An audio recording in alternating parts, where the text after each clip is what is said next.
Hey everyone, welcome to Family Food Savings, coming to you this week from a little town in the UK called St Albans, which is where I'm on holiday right now with my family. But because YouTube never sleeps, I'm filming this week's video right here, right now. Hope you don't mind if it's a little bit more rough and ready than normal. Now, I came across a video recently from a guy called Dr.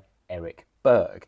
You might have heard of him, he's very popular, and I follow his channel and he posts some really interesting content generally about food and nutrition. If you haven't checked him out, I recommend you do. However, this new video that he posted was called How Grocery Stores Scam You. And I thought, interesting, there's some crossover there with what I talk about on my channel, so I wonder what he has to say. Now, I have a lot of respect for this guy, as well as a lot of admiration, because his channel is huge.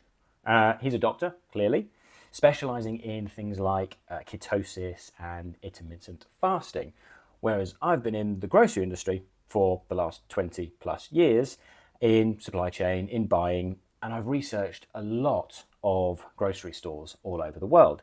So I thought it'd be interesting to take a look at his video and share my point of view and some of my experiences on what Dr. Berg is saying. Shall we find out? Okay, let's do it.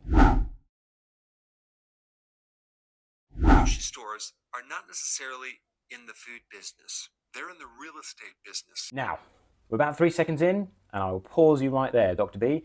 I'm going to try and comment on a few things that I find interesting and noteworthy.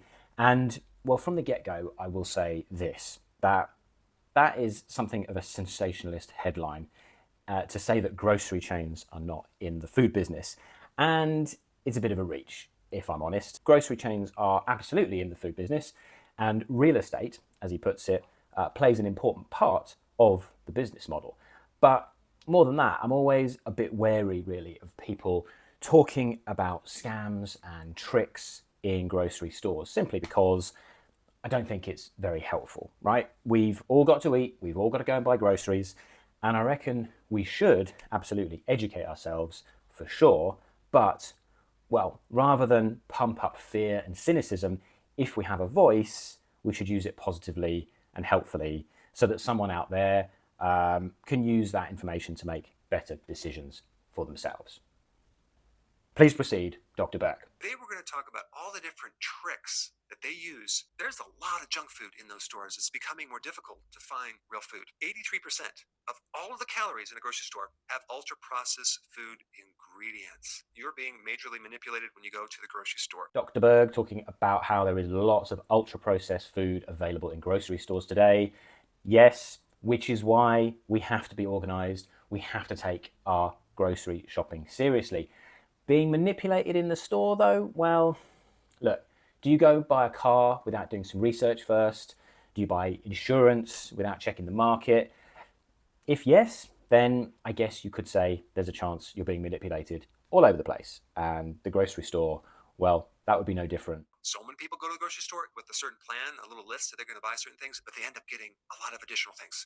Well, I'm going to talk about why. Grocery stores, they don't really make as much profit as you think. It's like 1 to 3% net profit. Most of that money is not from the markup on the products. Between 50 and 75% of their profit is from real estate. It's called slotting fees. Food companies or brands spend a tremendous amount of money on getting certain locations in that grocery store. So a shopping list is the number one way to avoid impulse buys. It's proven by research to help you significantly reduce that risk. And then he goes on to say that grocery stores typically make between 1 and 3% net profit. Yes, my experience is that that's about right.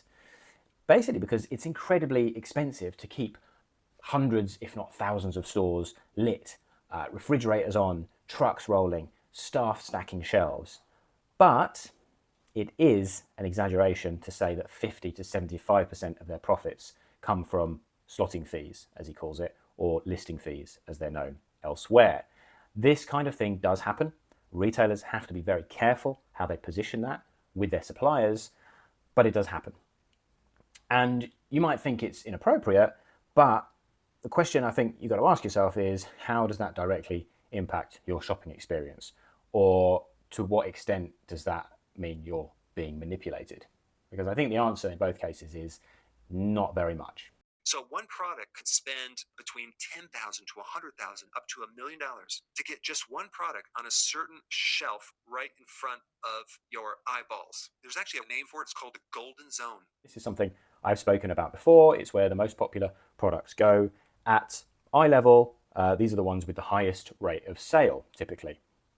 Now, my thoughts on this are that it doesn't really make that much difference to you how much a brand has paid for its product to be on your shelf. I would call this marketing, not manipulation. And you'd agree, would you not, that it does make a lot of sense for the store to put the stuff you're most interested in at eye level rather than, say, down near the floor or right up on the top shelf where you maybe can't reach it. But in any case, it's worth checking those lower shelves because that's where you'll find own brand products or retailer brand products, as they're sometimes known.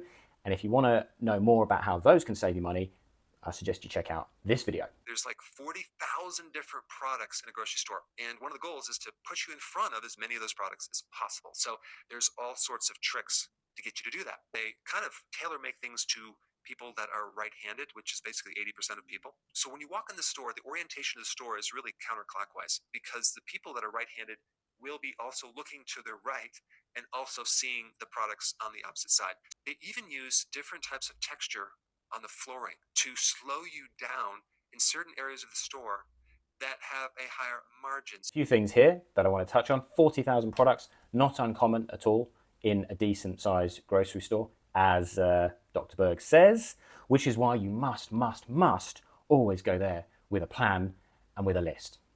But it's also one important reason why discounters like Aldi and Lidl have become so popular, because they only stock somewhere between 10 and 15,000 products on average.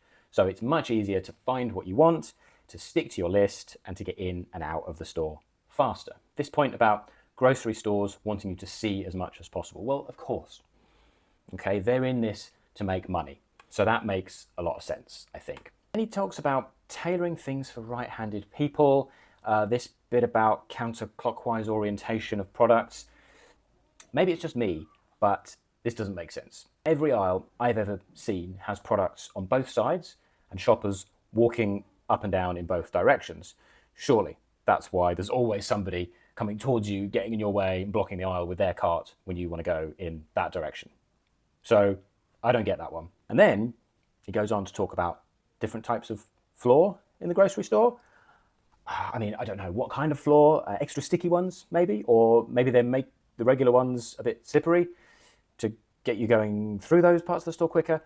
Don't know, have never heard of this before. I would love to know where this information actually comes from.